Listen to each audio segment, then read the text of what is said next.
Greetings, CATDC. It's Lisa here, Executive Director. And what extremely challenging times we are in between the mind-bending pace of the news cycle, gut-wrenching news, the gymnastics we're involved in of adapting to change. I know that it takes great flexibility and courage, and I want to thank you for that just at the outset of today's update. I have here with me Dr. Keith Hinderlie, who's going to be leading a workshop for us in the beginning of February 2nd and 4th, on understanding and handling microaggressions. Dr. Hinderlie, thank you so much for coming. Thank you for having me. And a lot has happened since we last talked, which was before the events, the storming of the Capitol on January 6th. And can you just tell us to get started about the work that you do in general and the work you're doing right now in our schools to support Black students and POC adults as well? Sure. So I am a licensed psychologist. I've worked in a number of different school contexts. I've worked as an independent school faculty and administrator and school leader. I've worked with a group of other educators and innovators to develop a public boarding school model that is a national model, the seed schools. In fact, there's one that's going to open in Los Angeles soon. So that will be our 4th seed school. And, you know, along with that, I do some consulting with schools to help them build capacity in the areas of diversity, equity, inclusion, and justice, to help problem solve, and to help support faculty and families and students from that vantage point. Mm-hmm. That's great. I know you've been involved in a climate change study at the moment, and without revealing anything, just what are you seeing in the way schools are responding to January 6th? Is there something that's really coming forward? Yeah, well, let's see. So since the summer, really, I've done probably about 4 climate assessments at 4 different campuses, boarding school and day school. What I see just this week doing a climate assessment, it's a pretty intensive process, a week-long intensive process, is with all of the things that schools have had to deal with this year. You know, the Black Lives Matter protests over the summer, if schools have a Black at Instagram account, or their students and alumni have made requests or demands, obviously continuing to deal with COVID and whether school is in person or hybrid or still virtual, like my son's school. A lot has happened. And there hasn't been a lot of time for teachers and administrators to catch their breath. There's always something else that's happening that causes them to have to pivot or adjust or be creative in the moment. And I think that's what we saw over the last week was, almost immediately, a lot of schools looking for resources and how to once again frame a crisis, right, or an emergency, and how to prepare their adults to work with their students, how to take care of themselves. Certainly the schools here in the DC area, I'm in Silver Spring, Maryland, are particularly intense right now in the preparations and what do we do next week. And my wife works for a school in the area. My son goes to school in the area, goes to high school. And so the communication from schools are reassuring, but also laying out the reality that we're in a potentially dangerous situation in the DC area.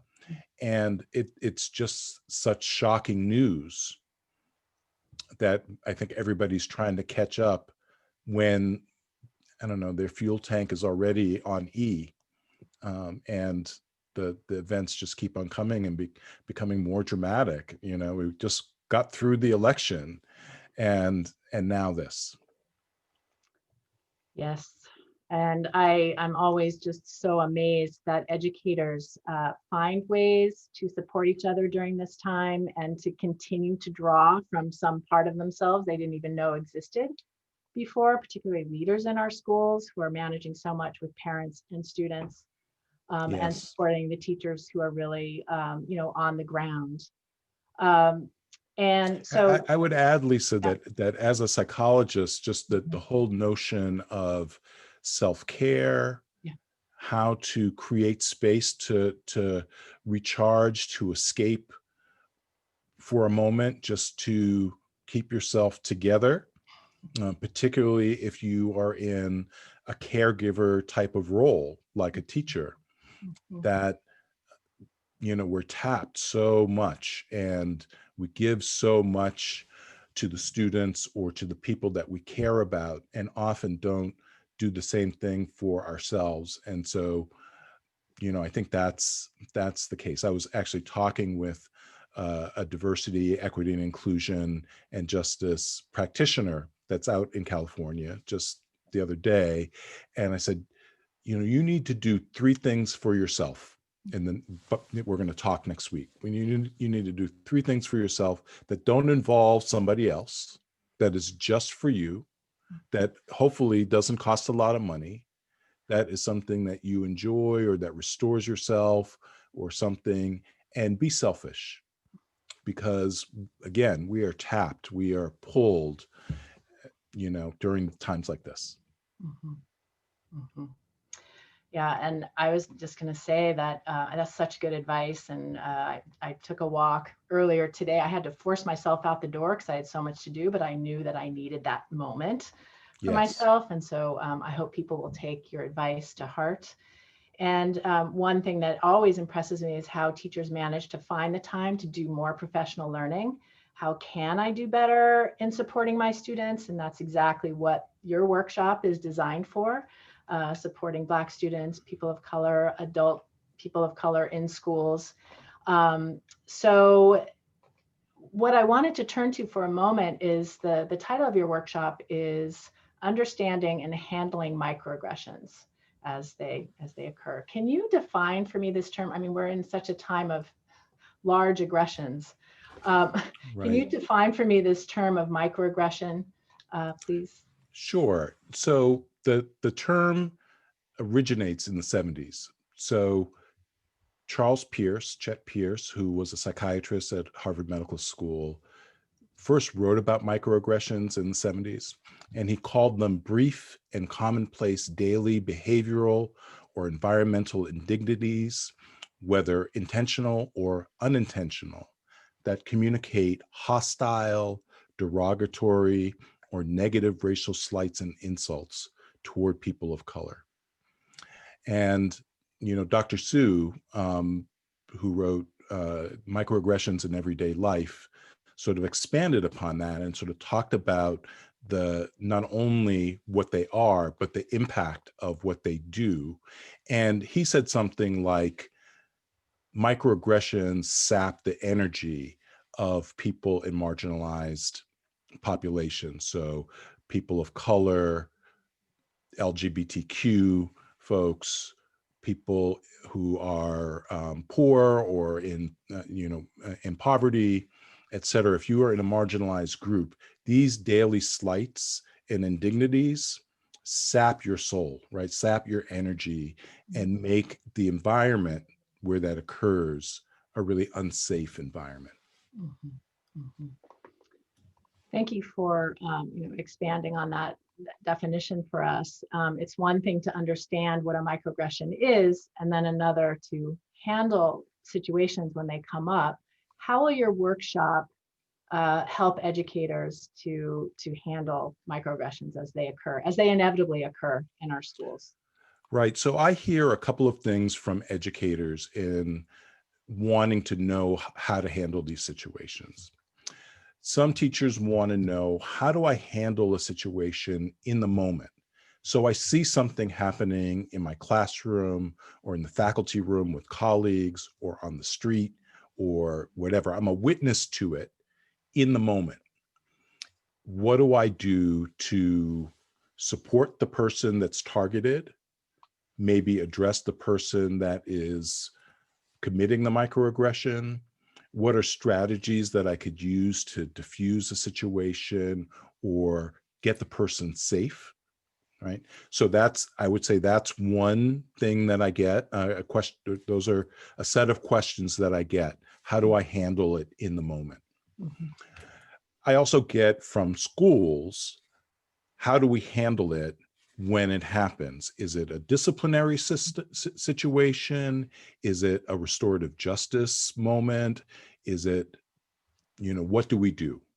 Are there best practices for how to handle these situations when they happen? Because a lot of schools haven't known what to do, and then it seems like they haven't done anything, right? And so what we saw over the summer, particularly with the Instagram accounts at many independent schools, is Black students and alums saying this happened and nobody did anything. Nobody at the school did anything, and it made me feel even more unsafe.